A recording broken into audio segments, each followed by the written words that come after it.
It is still a strange story, though an old one, how they came out of Orient lands, crowned with the majesty of kings, and clothed with something of the mystery of magicians. The truth that is tradition has wisely remembered them almost as unknown quantities, as mysterious as their mysterious and melodious names, Melchior, Caspar, Balthazar.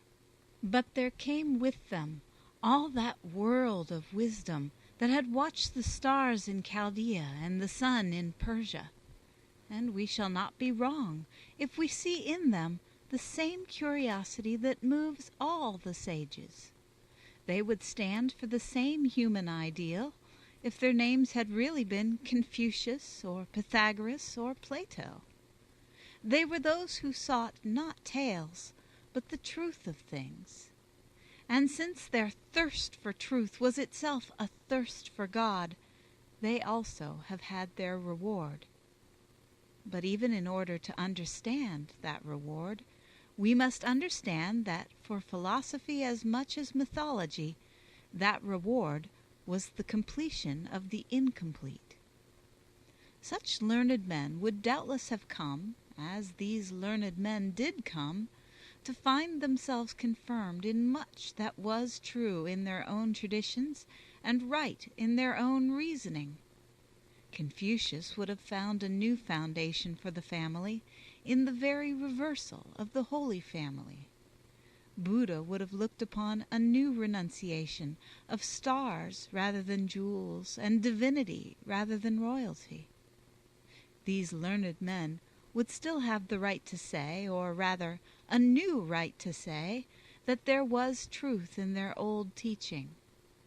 But after all, these learned men would have come to learn. They would have come to complete their conceptions with something they had not yet conceived, even to balance their imperfect universe with something they might once have contradicted. Buddha would have come from his impersonal paradise to worship a person. Confucius would have come from his temples of ancestor worship to worship a child. We must grasp from the first this character in the new cosmos, that it was larger than the old cosmos. In that sense, Christendom is larger than creation, as creation had been before Christ. It included things that had not been there. It also included the things that had been there.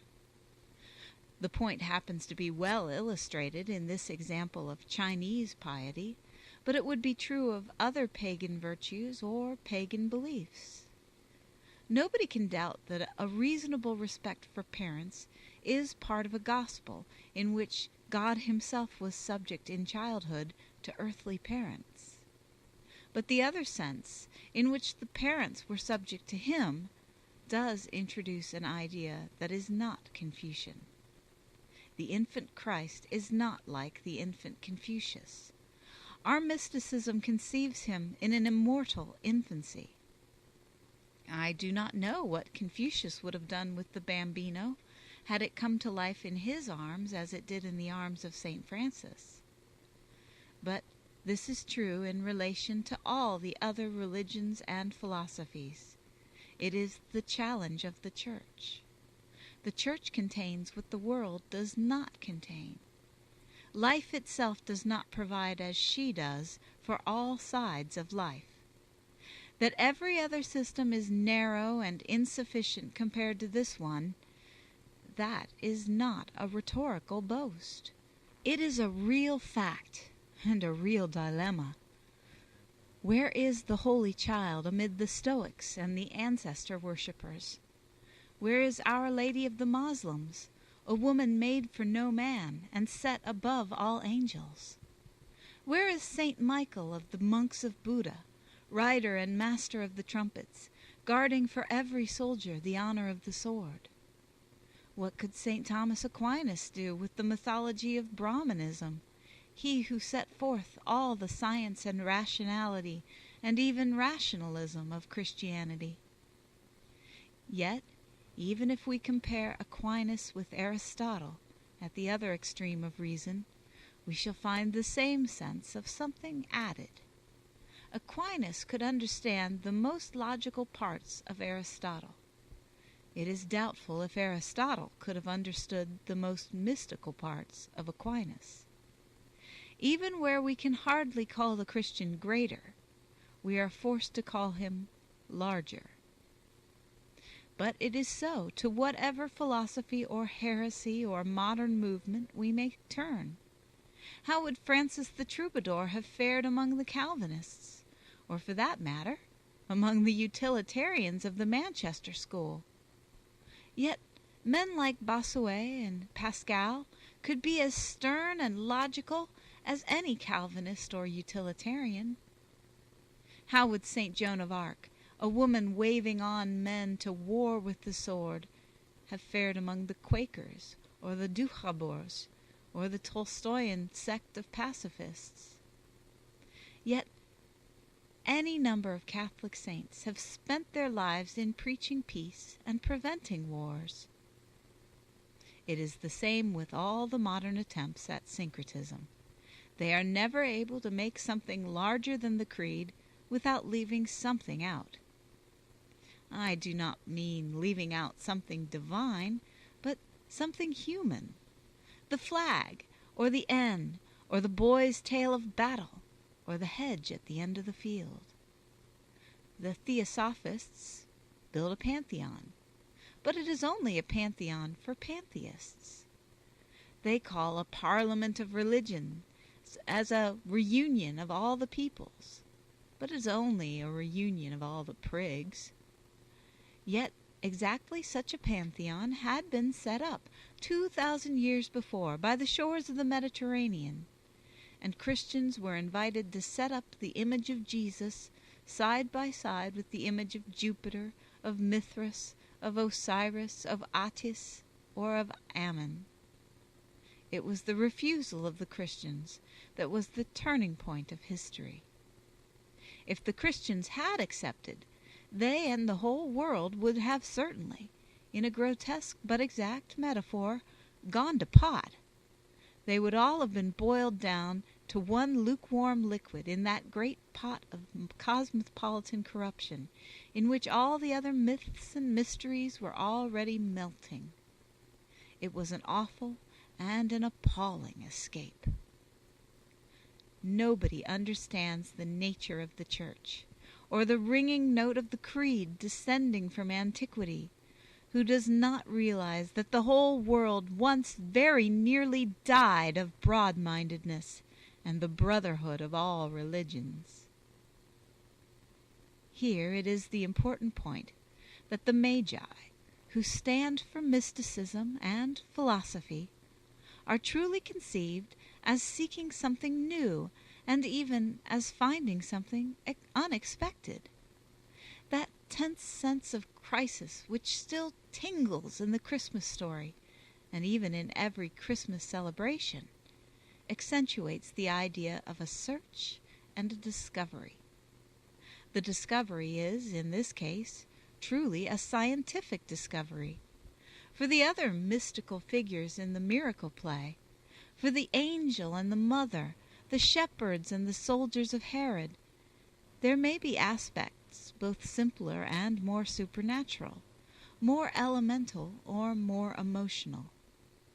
But the wise men must be seeking wisdom, and for them there must be a light also in the intellect. And this is the light, that the Catholic creed is Catholic, and that nothing else is Catholic.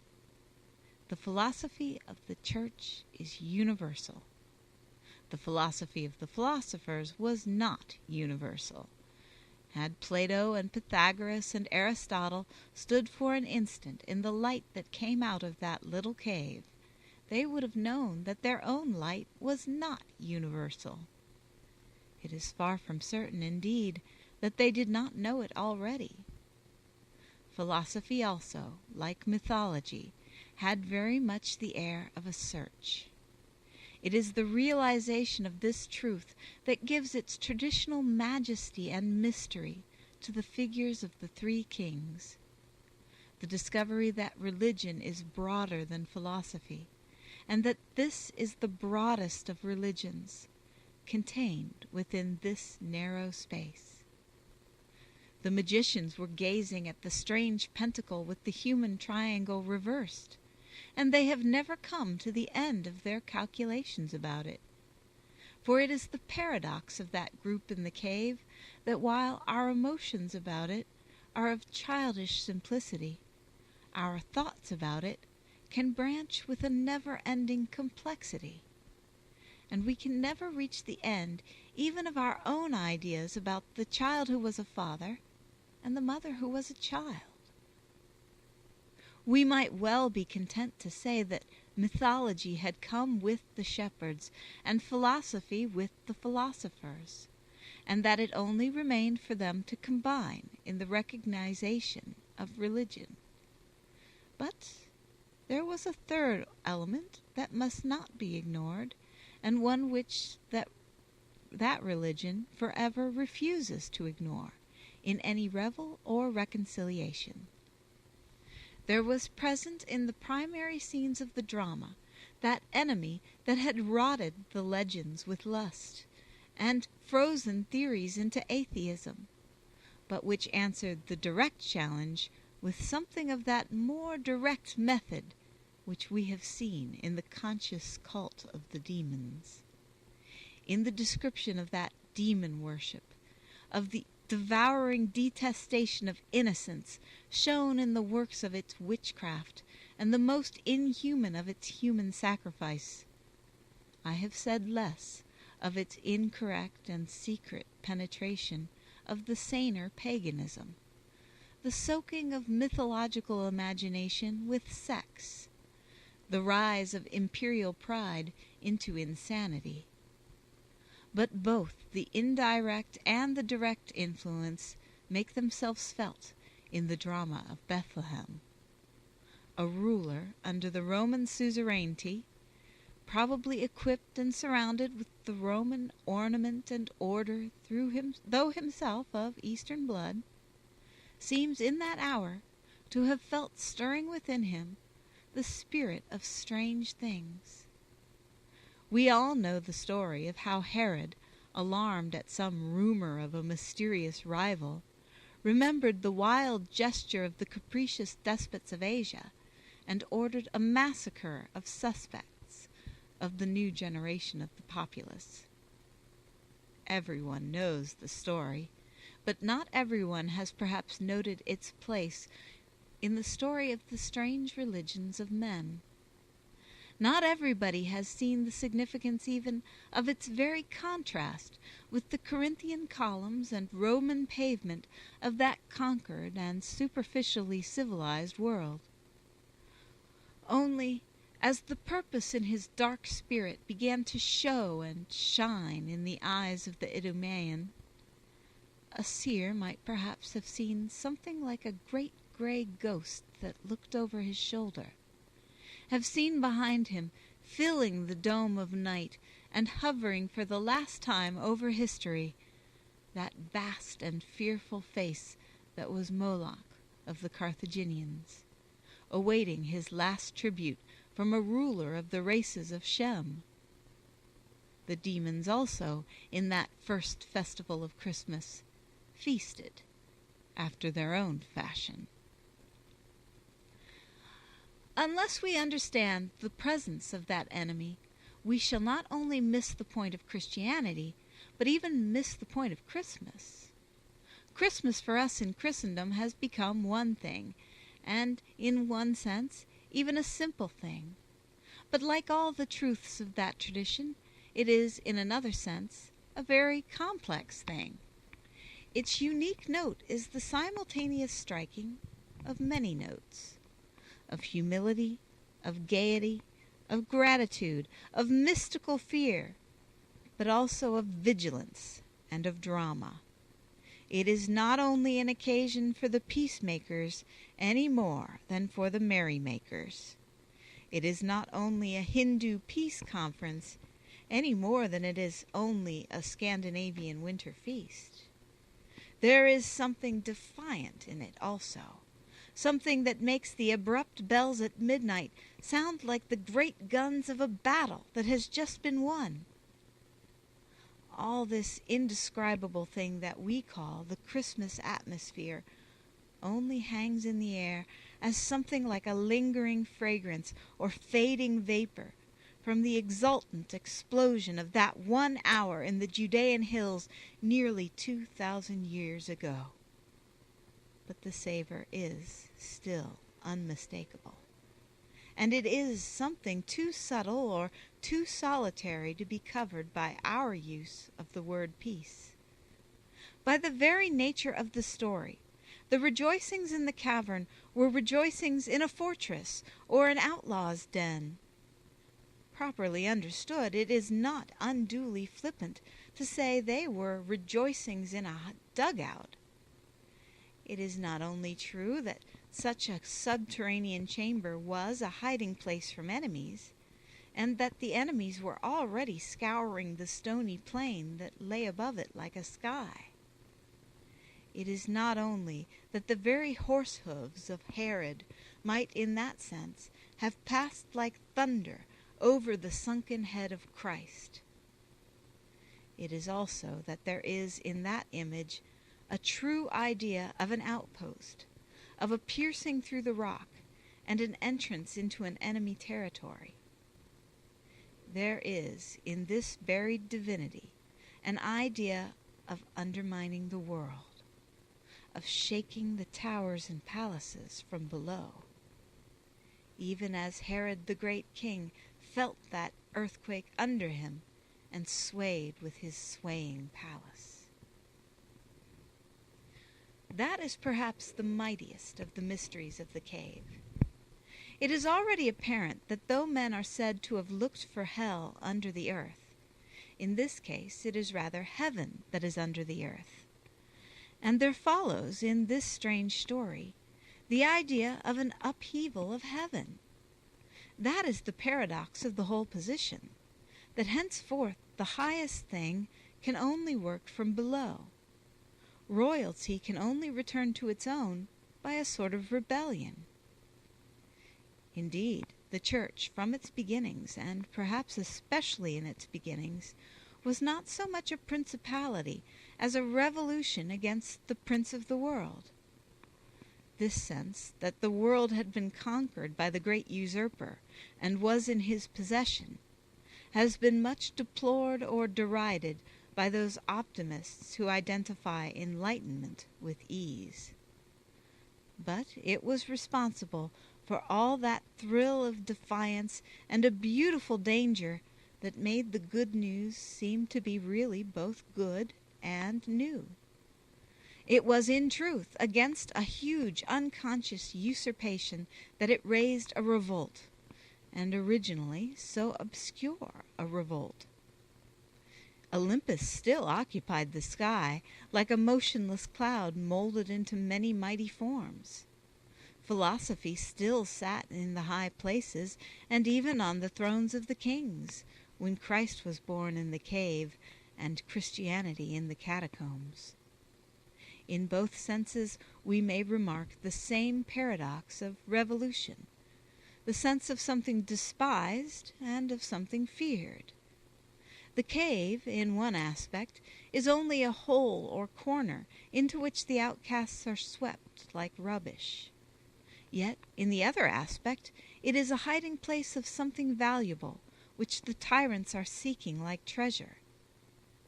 In one sense, they are there because the innkeeper would not even remember them, and in another, because the king can never forget them.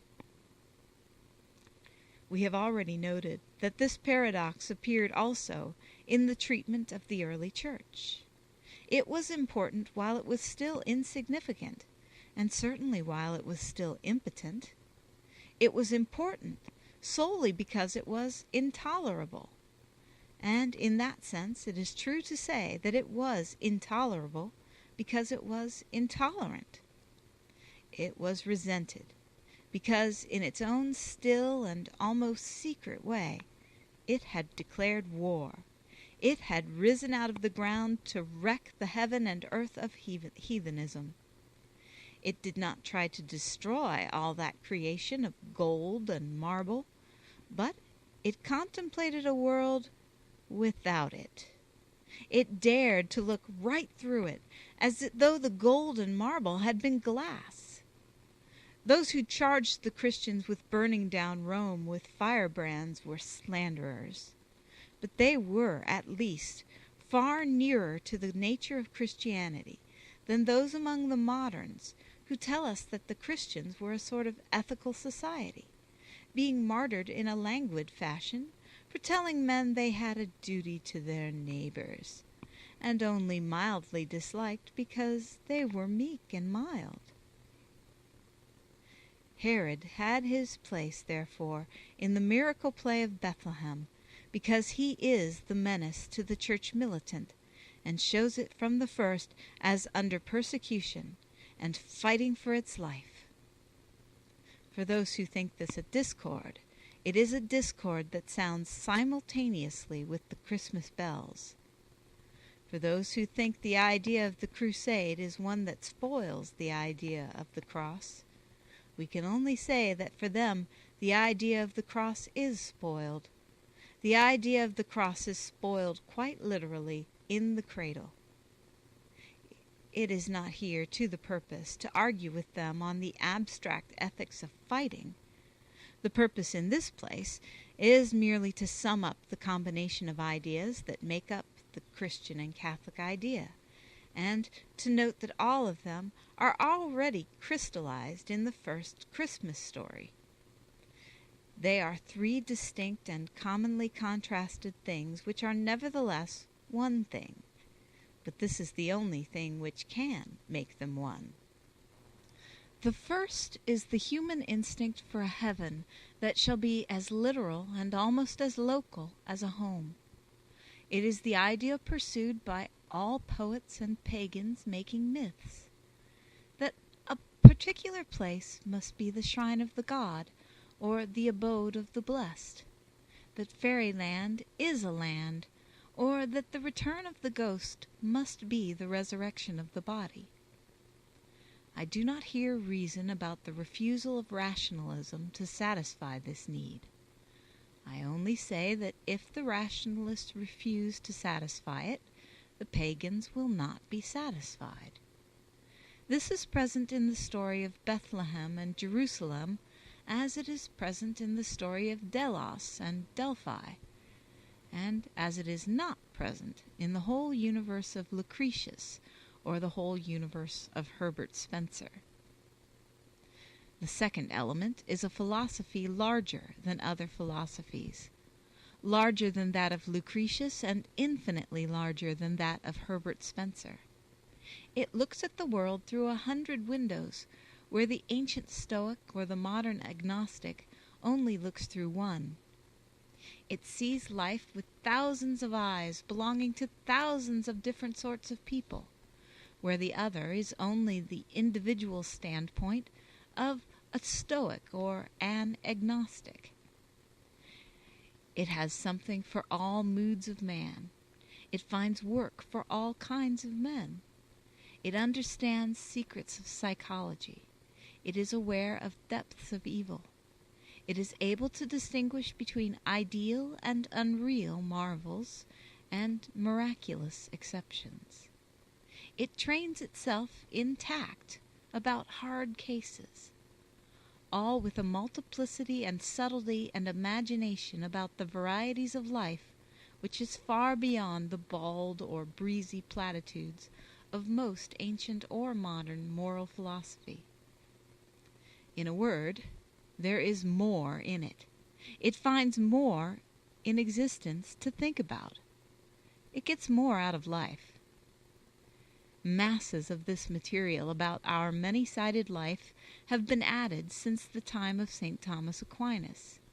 But St. Thomas Aquinas alone would have found himself limited in the world of Confucius or of Comte.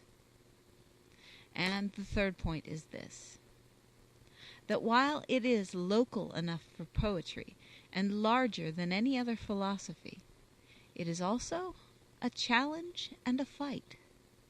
while it is deliberately broadened to embrace every aspect of truth, it is still stiffly embattled against every mode of error. It gets every kind of man to fight for it. It gets every kind of weapon to fight with. It widens its knowledge of the things that are fought for and against with every art of curiosity or sympathy. But it never forgets that it is fighting. It proclaims peace on earth and never forgets why there was war in heaven. That is the Trinity of Truth symbolized here by the three types in the old Christmas story: the shepherds and the kings, and that other king who warred upon the children. It is simply not true to say that other religions and philosophies are, in this respect, its rivals. It is not true to say that any one of them combines these characters. It is not true to say that any one of them pretends to combine them. Buddhism may profess to be equally mystical. It does not even profess to be equally military. Islam may profess to be equally military. It does not even profess to be equally metaphysical and subtle.